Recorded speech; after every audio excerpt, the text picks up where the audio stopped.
Celtics Postgame Live is presented by your New England Ford dealers. Visit buyfordnow.com. Magic over the Knicks. Bucks-Pistons game decided by 6 or more. That's what you need. For the over. Yes! Yeah! Yes! Everybody cashes. Payday P. That's now 4 straight games and 20-plus points for Peyton Pritchard. Celtics get the win 108-89. What's going on? Tom Giles, Eddie House here. Celtics postgame live. And Eddie, even though they fell behind 7-0 right off the start, Celtics pretty much take control in the first quarter, second quarter, and then a little slow start to the third quarter, but full control after that. Yeah, my takeaway is that Miami doesn't look that good of a team. Like, usually when you look at the Miami Heat teams that usually come into the Garden or you go and visit them in South Beach, they're a team that plays hard. They have a toughness, a nastiness about them. They make it a grind-out game, and that's just not the case with this team. And credit to the Celtics for making it not that type of game. You know, Peyton Pritchard out there had his way. Jaylen Brown had his way. Jason Tatum ended up with a double-double. Luke Cornett was phenomenal at the rim, protecting the rim. I mean, we could just go on and on and on about what we were able to do against this team. And it's just, to me, uncharacteristic from a Miami Heat team to see that there was no fight, you know. And for the most part, that's the one thing that you could guarantee that you're going to get. And because the reason why I say that is, what was the line was 6.5, right? 9.5. 9.5. Okay, so we were walking out and we were saying like, oh, I don't know, that number might be a little bit too big because we expect that fight, right, from the Miami Heat. But it just wasn't none from there, man. Sometimes as good as, and tonight, not sometimes, but tonight, it's just one team is better than the other team, and they just took the fight away from that team. Yeah, 89 points again for the Miami Heat tonight. So the Celtics defensively getting it done. Send it back out to TD Garden. Abby Chin standing by with Jaylen Brown, who had 29 points tonight. Under the weather last night, but clearly you came out in this one aggressive. What was the mindset in this rivalry game?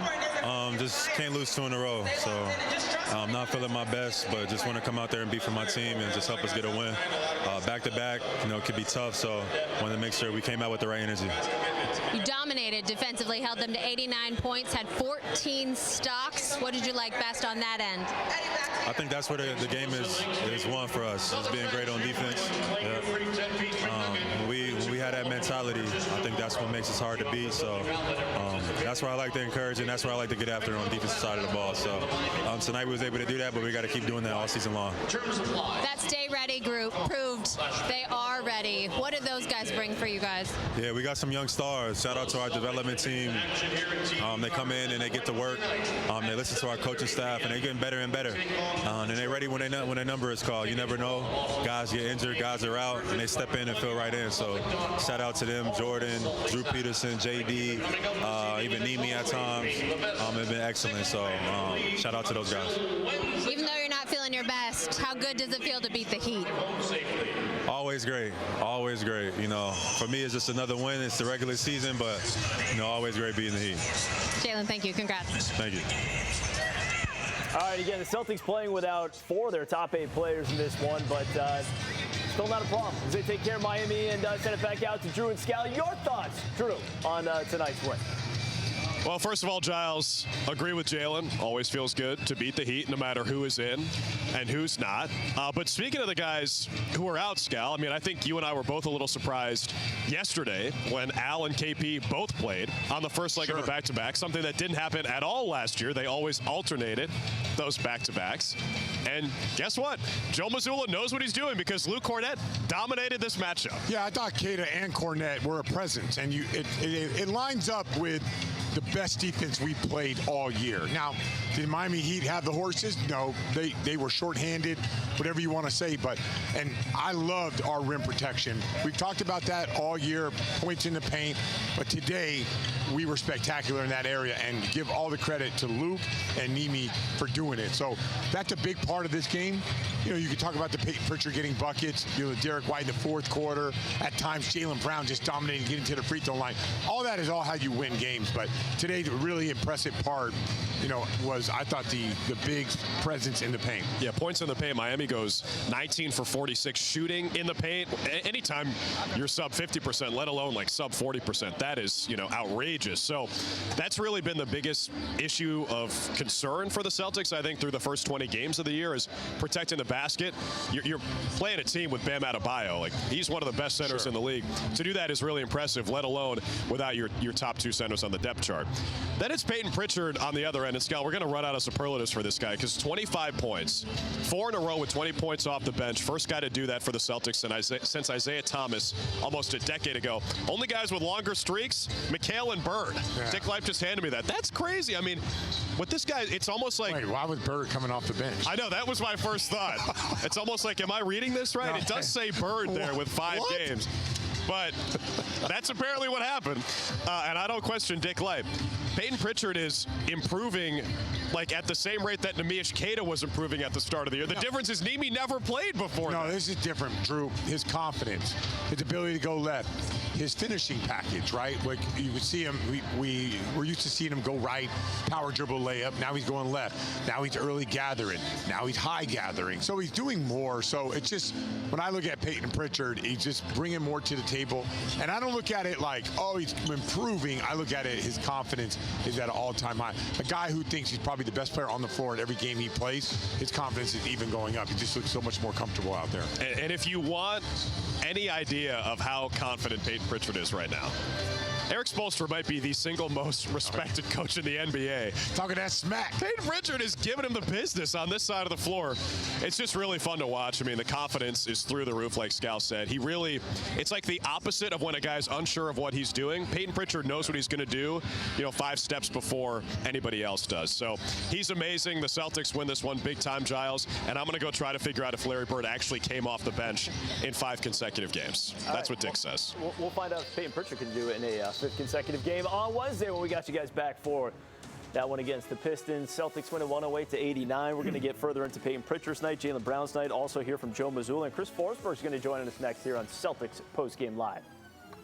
Celtics Postgame Live is presented by your New England Ford dealers and Ford Trucks. Built Ford tough.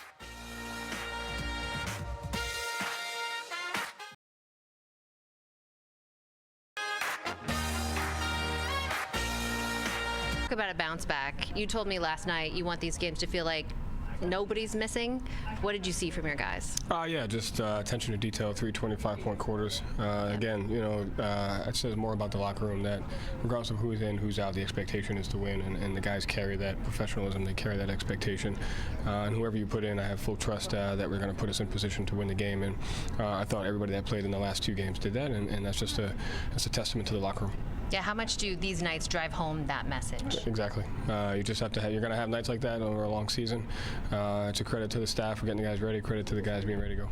Defensively, what was the key to holding them down? We kept them on a transition. We limited them to 1 shot, and we lost Hero and Robinson a little bit on threes, but we were able to really, dictate who was shooting the basketball. But we kept them on a transition, limited them to 1 shot. And I know you trust everybody, but of those young guys, has anyone stood out? All of them. Joe, thank you. Thanks. Congrats. Thanks. All right, back here at Celtics Postgame Live, got Chris Forsberg with us now, and you look at it big picture, Chris. I mean, you didn't really regard Miami that high to begin with. Eddie gave his thoughts on the Heat and what we saw tonight. Your thoughts on what you saw? Just steamrolling towards an 8th seed in the Eastern Conference. They should be really excited about what they got down there in Miami. It's not like Jimmy Butler's 35 and you got no real path forward. But what I'm excited about is that the Celtics have a bunch of young kids that they threw in there today, elevated roles, and they all responded well. You see the little potential in Baylor Shireman, the way he can pass the basketball. His shots are going to fall eventually. Even Jordan Walsh getting the start. I know he didn't do much, but those minutes are going to pay dividends down the road for him to be able to get that experience and be out there. And I just love it. This is what I keep talking about when I say there's another level for the Celtics to go to. This was sloppy as hell tonight, and yet they still dominated this game because you got Luke with the 6 blocks. You had everybody kind of pitching in and finding a way to get through an ugly game. You go back to the first few minutes of the first half, and Miami was fast out of the gates. And then the Celtics went on that 17-2 run, Eddie, and then it kind of continued into the second quarter. And before you knew it, you look up and it's halftime, and they're up by 15 at the break. Well, I would say this. To piggyback off of what you just were saying, Forsberg, about the Miami Heat. I just think that they have 0 shot makers out there that's consistent, right? And when you have that and you're not playing with grit, and you have a team like the Boston Celtics who are going to constantly attack you like I felt like they did tonight. I felt like they were on attack mode. They smelled blood in the water, and they didn't take their foot off the gas. And that's how you end up with a 108-89 victory, is that everything. Do you guys remember what my key was? The paint. Own the paint. That's right. And we own the paint. I mean, even though points in the paint, we won for the 3rd time this year. We only won by 2 points, but a lot of attacks that was putting the Miami Heat's defense in a bad situation like we seeing right here. And, I mean, what a great game. I just think that everybody pitched in, everybody played the way they were supposed to play.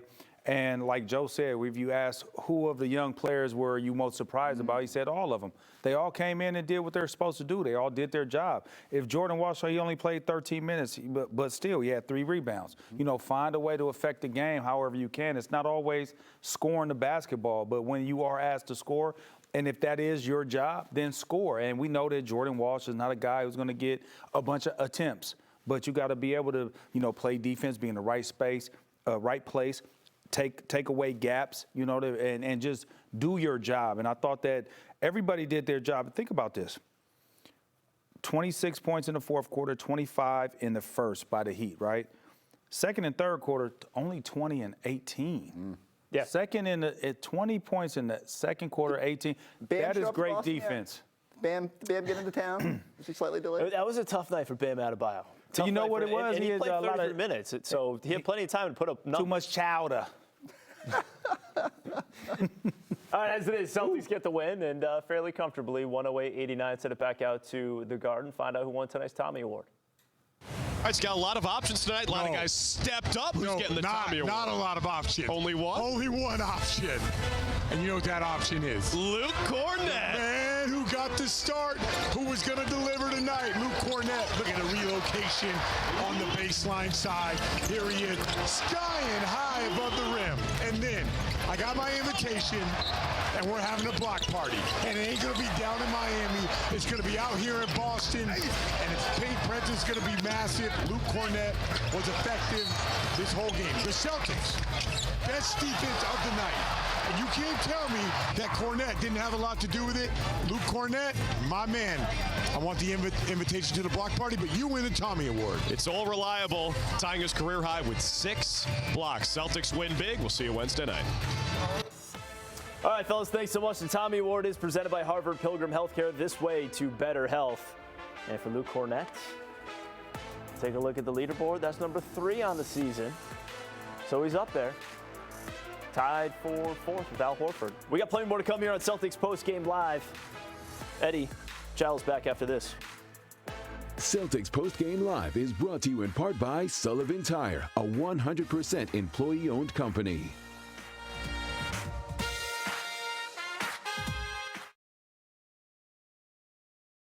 Check out the latest Celtics Talk podcast for much more on tonight's game. You can scan the QR code you see right there on the screen or find it on your favorite podcasting app or on YouTube. It's presented by 24AutoGroup.com, 11 locations across New England. Let's jump right into tonight's Drain of the Game, brought to you by John Sewer and Drain Cleaning, the name to know when the drains don't flow. Baylor Shireman finding Jaylen Brown in the corner for the 3. Look at the no look, though. Nice, yeah, for the rookie. He was going to go to his partner from Maine, Drew Peterson, and he was like, nah. I'm gonna go to the money man in the corner. And that's what gets you in the Drain of the Game too. Hello. Right? Gets you in the post-game show. So that's what gets you on the floor a little bit more too. Finding that guy. Well, he played 10+ minutes and he did something early in the game. Like Joe went to him earlier in the game. But let's talk Jaylen Brown because he had 29 points, got to the free throw line as well, and obviously leading the Celtics in scoring tonight on their way to this 19-point win. I think the most important thing that Jaylen did was set the tone early of attacking. He was trying to get to the basket, trying to get to the rim, and do everything he can to put pressure on this Miami Heat defense. And to me, because besides Bam, I don't think they have any shot blockers out there. So what you got to do is put pressure on the defense. And then that opened up the rest of his game. He was able to knock down some threes. He didn't shoot it efficiently from 3, 4 of 11. But being in attack mode, that sets the tone for the rest of the team. All right, so 29 for Jaylen Brown. Celtics, meanwhile, move on to 17-4 on the season with this win against Miami tonight. Meanwhile, coming up on Wednesday, 6 o'clock. Tune in for the game plan. It'll be myself and Brian Hoyer breaking down Drake May's performance against the Colts. The game plan presented by your local New England Honda dealers. All right, coming up next, we got Caleb Burton, Michael Hawley, Chris Forsberg going to jump back in here and talk about tonight's game as they've got Celtics post-game. Blizzards!